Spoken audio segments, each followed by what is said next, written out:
അതുകൊണ്ട് തന്നെയാണ് കുറച്ചും കൂടി അപ്ഗ്രേഡ് ചെയ്തിട്ട് റെഡ്മി തന്നെ വാങ്ങിച്ചത്.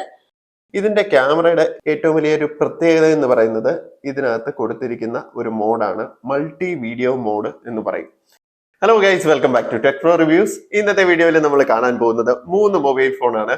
റെഡ്മിയുടെ നോട്ട് 12 പ്രോ 5Gയും അതുപോലെ തന്നെ വിവോയുടെ T2 പ്രോ 5Gയും ഹോണറിന്റെ X9A എന്ന് പറയുന്ന 3 മോഡലാണ് നമ്മുടെ മുന്നിലുള്ളത്. ഈ 3 മോഡലിന്റെ കമ്പാരിസൺ ആണ് നമ്മളിവിടെ ചെയ്യാൻ പോകുന്നത്. അപ്പൊ നമുക്ക് നേരെ വീഡിയോയിലേക്ക് പോവാം.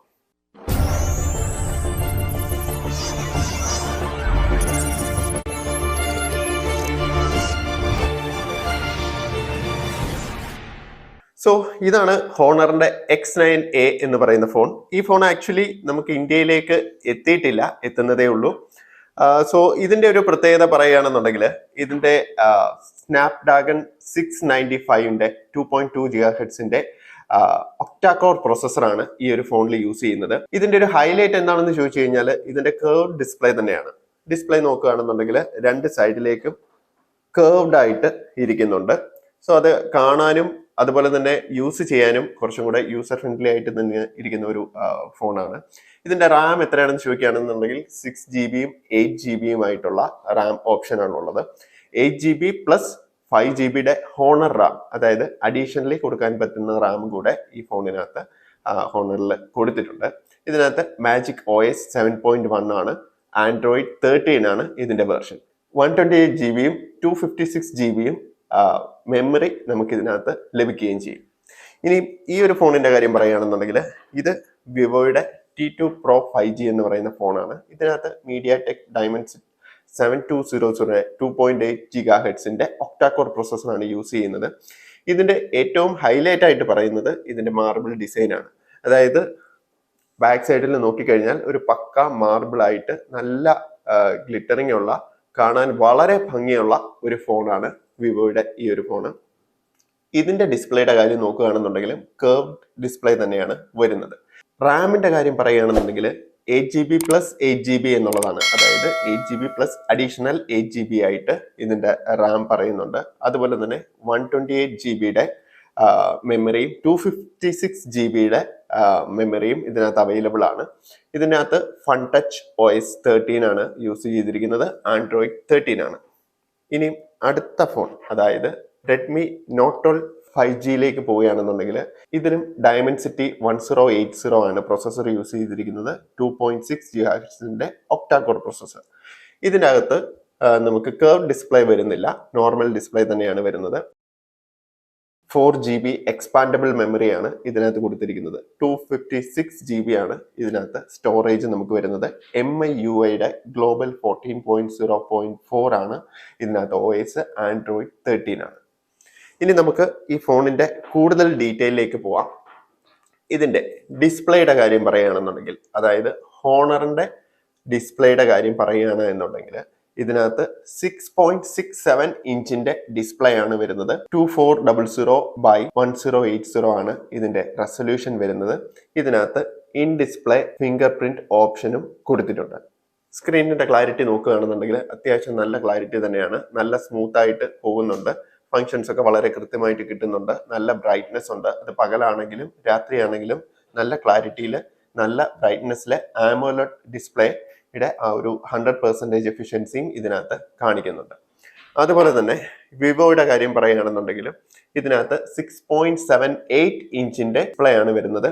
നേരത്തെ പറഞ്ഞതുപോലെ തന്നെ കേർവ്ഡ് ഡിസ്പ്ലേ ആണ്. ഇതിനകത്ത് 60 അല്ലെങ്കിൽ 120 ഹെർട്സിന്റെ റിഫ്രഷ് റേറ്റ് ഇതിനകത്ത് നമുക്ക് സെലക്ട് ചെയ്യാൻ സാധിക്കും. ഇതിനകത്ത് AMOLED ഡിസ്പ്ലേ തന്നെയാണ് വരുന്നത്. ഇതിന്റെ റെസൊല്യൂഷൻ എന്ന് പറയുന്നത് സെയിം ആണ്. 2400x1080 ആണ്. ഇതിനകത്ത് HDR10+ സപ്പോർട്ട് ചെയ്യുന്നുണ്ട്.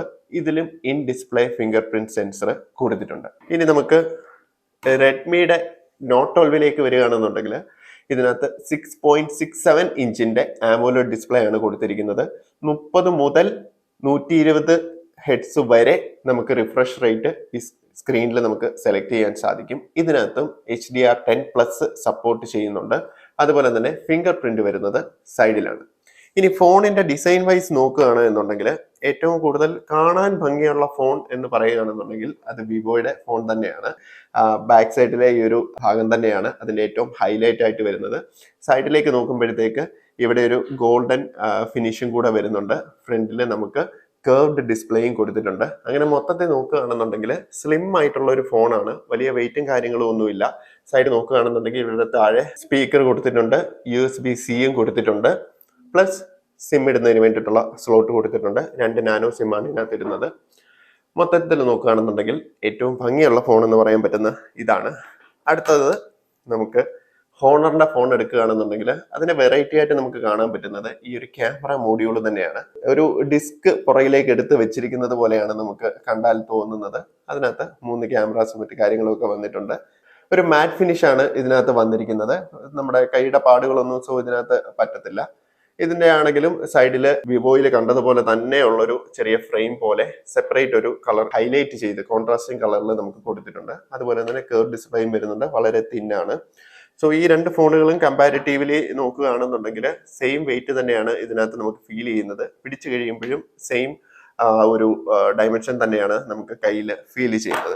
മൂന്നാമത്തെ റെഡ്മിയിലേക്ക് പോവുകയാണെന്നുണ്ടെങ്കിൽ കമ്പാരിറ്റീവ്ലി കുറച്ച് വെയിറ്റ് കൂടുതൽ ഈ ഒരു ഫോണിനാണ്. ക്യൂട്ടാണ് കാണാനായിട്ട്. ഇവിടെയും ഒരു മാറ്റ് ഫിനിഷ് തന്നെയാണ് വന്നിരിക്കുന്നത്. അതുകൊണ്ട് തന്നെ നമ്മുടെ ഫിംഗർ പ്രിന്റ്സ് കാര്യങ്ങളൊന്നും ഇതിനകത്ത് വരത്തില്ല.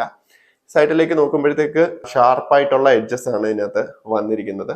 സെയിം കളർ കോമ്പിനേഷൻ തന്നെയാണ് വരുന്നത്. ഇവിടെ നമുക്ക് സ്പീക്കർ കൊടുത്തിട്ടുണ്ട്, 3.9 mm ജാക്ക് കൊടുത്തിട്ടുണ്ട്, സ്പീക്കർ താഴെയും കൊടുത്തിട്ടുണ്ട്. സോ ഇവിടെ തന്നെയാണ് USB-Cയും സിം കാർഡ് ഇടുന്ന സ്ലോട്ടും എല്ലാം. സോ 3 ഫോണിന്റെയും ഡയമെൻഷൻസ് വൈസ് നോക്കുകയാണെന്നുണ്ടെങ്കിൽ ഏകദേശം ഒരുപോലെയാണ്. കാണാനും വളരെ വൃത്തിയുള്ള ഫോണുകളാണ് 3 ഇനി ഇതിന്റെ ക്യാമറയുടെ സ്പെസിഫിക്കേഷൻസ് പറയുകയാണെന്നുണ്ടെങ്കിൽ 3 ക്യാമറാസ് ആണ് ഇവിടെ വരുന്നത്. പ്രൈമറി ക്യാമറാസ് അതിൽ 64 മെഗാ പിക്സലിന്റെ മെയിൻ ക്യാമറയാണ് വരുന്നത്. 8x ഒപ്റ്റിക്കൽ സൂമിങ്ങും അതിനകത്ത് വരുന്നുണ്ട്. 5 മെഗാ പിക്സലിന്റെ ഒരു അൾട്രാ വൈഡ് ക്യാമറയും വരുന്നുണ്ട്. 2 മെഗാ പിക്സലിന്റെ ഒരു മാക്രോ ക്യാമറയും ഇതിനകത്ത് വരുന്നുണ്ട്. വീഡിയോ ഫുൾ HD നമുക്ക് ഷൂട്ട് ചെയ്യാൻ പറ്റും. അതുപോലെ തന്നെ ഫ്രണ്ട് ക്യാമറ വരുന്നത് 16 മെഗാ പിക്സലാണ്. ഇതിന്റെ ക്യാമറയുടെ ഏറ്റവും വലിയൊരു പ്രത്യേകത എന്ന് പറയുന്നത് ഇതിനകത്ത് കൊടുത്തിരിക്കുന്ന ഒരു മോഡാണ് മൾട്ടി വീഡിയോ മോഡ് എന്ന് പറയും. ഇതിനകത്ത് നമുക്ക് ഫ്രണ്ട് ക്യാമറയും അതുപോലെ തന്നെ ബാക്ക് ക്യാമറയും അറ്റ് എ ടൈം നമുക്ക് എടുക്കാൻ സാധിക്കും. സോ ഇതിൽ നമുക്ക് പല രീതിയിൽ ഇതിന്റെ മോഡ് സെലക്ട് ചെയ്യാൻ പറ്റും. ഒരു മോഡിൽ ഇടുകയാണെന്നുണ്ടെങ്കിൽ സെൽഫി ക്യാമറ ചെറുതായിട്ട് കൊടുത്തിട്ട് ബാക്ക് ക്യാമറ ഇവിടെ വലുതായിട്ട് കാണാൻ സാധിക്കും.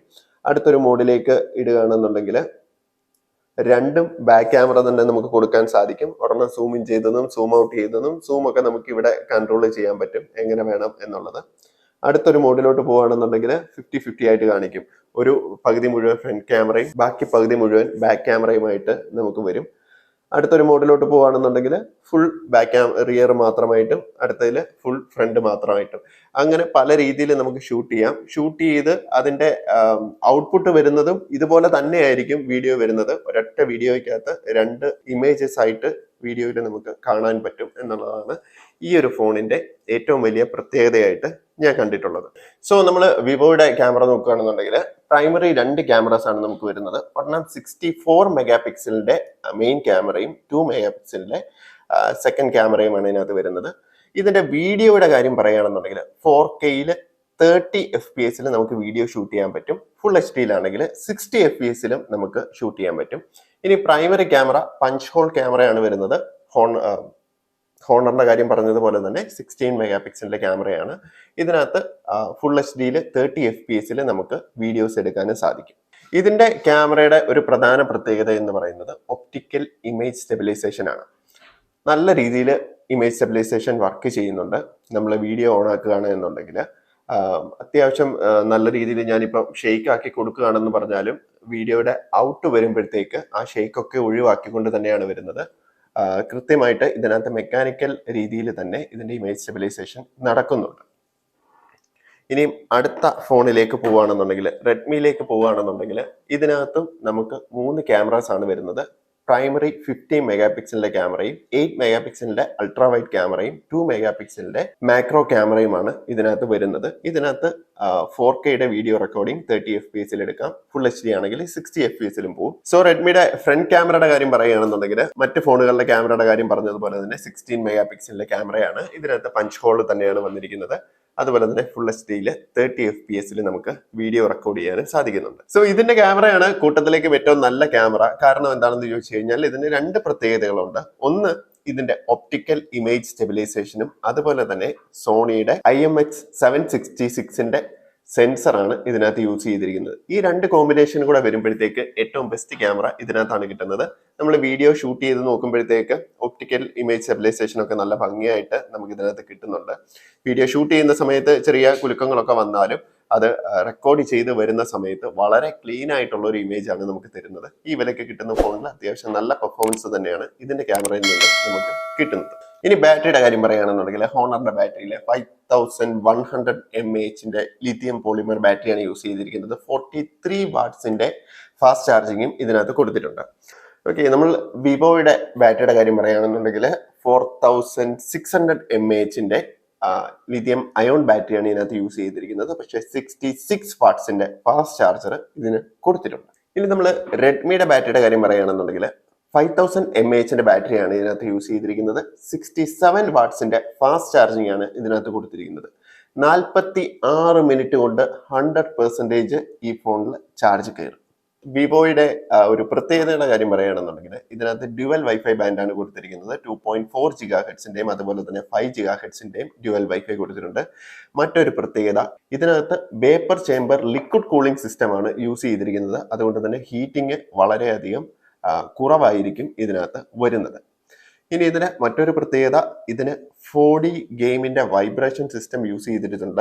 4 വശത്തും ഇതിന്റെ വൈബ്രേഷൻ നമുക്ക് ഫീൽ ചെയ്യും. സോ നമുക്ക് ഗെയിം കളിക്കുന്ന സമയത്തും അങ്ങനെയുള്ള സമയങ്ങളിലൊക്കെ തന്നെ കൃത്യമായിട്ടുള്ള ഫീഡ്ബാക്ക് നമുക്ക് കിട്ടുകയും ചെയ്യും. അതുപോലെ തന്നെ നല്ല കൂളിംഗ് ആയി എഫക്റ്റ് ഇതിനകത്ത് വരികയും ചെയ്യും. ഇനി റെഡ്മിയുടെ പ്രത്യേകത പറയുകയാണെന്നുണ്ടെങ്കിൽ ഇതിനകത്ത് നമുക്ക് വരുന്നുണ്ട് 12 ലെയറിന്റെ ഗ്രാഫൈറ്റ് ഷീറ്റ് കൂളിംഗ് സിസ്റ്റമാണ് ഈ ഒരു ഫോണിനകത്ത് യൂസ് ചെയ്തിരിക്കുന്നത്. സോ അതുകൊണ്ട് തന്നെ ഇതിനകത്തും കൂളിംഗിന്റെ ഒരു എഫിഷ്യൻസി എന്ന് പറയുന്നത് വളരെയധികം കൂടുതലാണ്.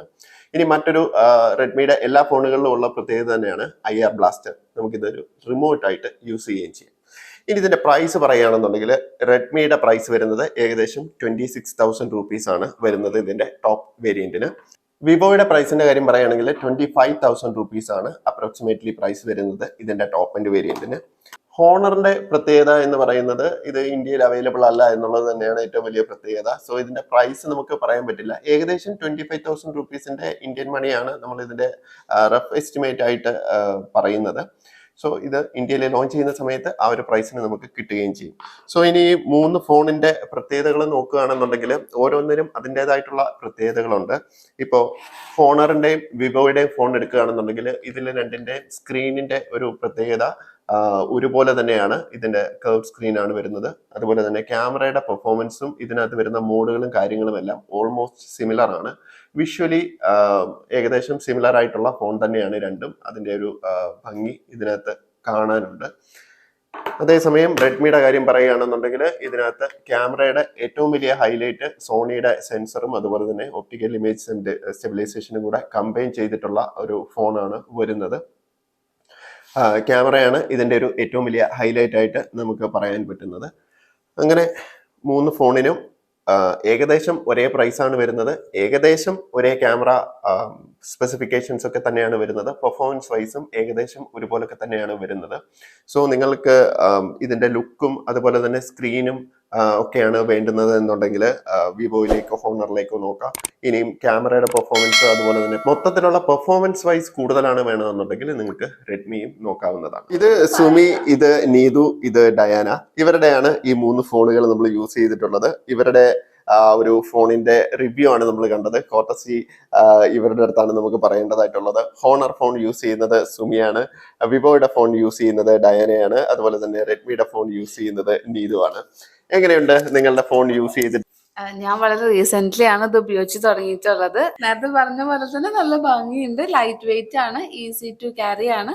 ക്യാമറ ആണെങ്കിലും അത്യാവശ്യം നല്ല ക്യാമറയാണ്. അപ്പം ആസ് ഓഫ് നൗ ഞാൻ വളരെ സാറ്റിസ്ഫൈഡ്. റെഡ്മിയെ പറ്റി പറയുവാണെങ്കിൽ എൻ്റെ മുന്നത്തെയും റെഡ്മി ഫോൺ ആയിരുന്നു. അതിനകത്തും ആക്ച്വലി ക്യാമറ ഭയങ്കര നല്ലതായിരുന്നു. അപ്പൊ അതുകൊണ്ട് തന്നെയാണ് കുറച്ചും കൂടി അപ്ഗ്രേഡ് ചെയ്തിട്ട് റെഡ്മി തന്നെ വാങ്ങിച്ചത്. അത്യാവശ്യം നല്ല രീതിയിൽ പെർഫോം ചെയ്യുന്നുണ്ട്. നല്ല ഫോണാണ്. അത് ഹാൻഡിയാണ്, നമുക്ക് കയ്യിൽ പിടിക്കാനും ഉപയോഗിക്കാനും എളുപ്പമാണ്. പിന്നെ അതിൻ്റെ സ്ക്രീൻ ഭയങ്കര നല്ല രസമുള്ള സ്ക്രീനാണ്, ഉപയോഗിക്കാൻ എളുപ്പമാണെന്നുള്ളതാണ്. പിന്നെ വളരെ സ്മൂത്തും ലൈറ്റ് വെയിറ്റുമാണ്, കൈ പിടിക്കാൻ വളരെ എളുപ്പവും പിന്നെ കാണാനുള്ള ഭംഗിയും. നിങ്ങൾ ഏറ്റവും കൂടുതൽ ക്യാമറയാണോ അതോ ഇതിന്റെ പെർഫോമൻസ് ആണോ ബാറ്ററി ആണോ എന്താണ് എപ്പോഴും ഹൈലൈറ്റ് ചെയ്ത് നോക്കുന്നത്? ഞാൻ ക്യാമറയാണ് നോക്കുന്നത്. അത്യാവശ്യം റീൽസ് ഒക്കെ എടുക്കുന്നതുകൊണ്ട് പിന്നെ എല്ലാവരും ക്യാമറയാണ് ഞാൻ കുറച്ച് നാളായിട്ട് റെഡ്മിയുടെ ഫോണിലും പോസിറ്റീവായിട്ട് കണ്ടിട്ടുള്ളത്. അതുകൊണ്ട് തന്നെയാണ് നമ്മൾ വേറെ ഫോൺ ഞാൻ യൂസ് ചെയ്യാണ്ട് റെഡ്മിയുടെ തന്നെ അപ്ഗ്രേഡ് ചെയ്തത്. എനിക്ക് ബാറ്ററി യൂസേജ് ആണ്, അതുപോലെ തന്നെ ഈസി ടു ക്യാരി, നമുക്ക് വലിയ കനമില്ലാണ്ട് എളുപ്പത്തിൽ കൊണ്ടു നടക്കാൻ പറ്റുന്ന രീതിയിൽ ഞാൻ നോക്കിയിട്ടുള്ളത്. എനിക്ക് ഫോണിന് ബാറ്ററി, കാരണം ട്രാവൽ ചെയ്യുന്ന ആളായതുകൊണ്ട് എനിക്ക് ബാറ്ററി പ്രധാനപ്പെട്ട കാര്യമാണ്. ഫോട്ടോ ഞാൻ അത്ര ഇമ്പോർട്ടൻ്റ് ആയിട്ട് കാണുന്നില്ല. എൻ്റെ ലാഗ് വരാത്ത ഫോൺ, ലാഗ് ഉണ്ടാവാൻ പാടില്ല. എനിക്ക് നമ്മുടെ ഒഫീഷ്യൽ ആയിട്ടുള്ള എല്ലാ കാര്യങ്ങളും നമ്മൾ പ്രത്യേകിച്ചും ഈ ഫോണിലാണ് പെട്ടെന്ന് നമ്മൾ എടുക്കുന്നത്, അതുകൊണ്ട് ലാഗ് ഉണ്ടാവാൻ പാടില്ല എന്നുള്ളത് നിർബന്ധമാണ്. ഈ കാര്യത്തിൽ ഹാപ്പിയാണ്. അപ്പൊ 3 പേർക്കും thank you so much. Thank you. അപ്പൊ ഈ വീഡിയോ എല്ലാവർക്കും ഇഷ്ടമായി എന്ന് വിശ്വസിക്കുന്നു. ഇഷ്ടമായ ലൈക്ക് ചെയ്യുക, ഷെയർ ചെയ്യുക, സബ്സ്ക്രൈബ് ചെയ്യുക, നോട്ടിഫിക്കേഷൻ കൂടെ എനേബിൾ ചെയ്തിട്ടിരിക്കുക. അടുത്തൊരു വീഡിയോയുമായി കാണുന്നവരേക്കും സൈനിങ് ഓഫ്. Good by.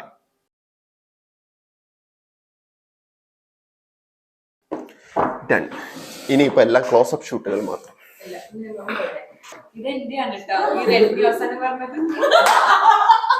നമുക്ക് 2 ക്യാമറാസ് മാത്രമേ വരുന്നുള്ളൂ. അതിൽ മെയിൻ ക്യാമറ എന്ന് പറയുന്നത് ഓരോ ഫോൺ എടുക്കുമ്പോഴും അതാണ് ഓർഡർമാരുടെ ഫോട്ടോ ഞാൻ അത്ര ഇമ്പോർട്ടൻ്റ് ആയിട്ട് കാണുന്നില്ല. എൻ്റെ ഫോട്ടോ എടുക്കണ്ടല്ലോ വെറുതെ ഗൈസ്. ഇനി ഇതിന്റെ ബാറ്ററിയുടെ കാര്യം പറയുകയാണ് എന്നുണ്ടെങ്കിൽ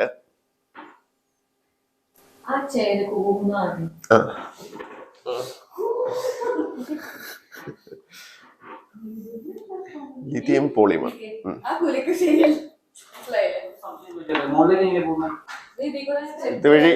ഇതുവഴി ലെഫ്റ്റ്.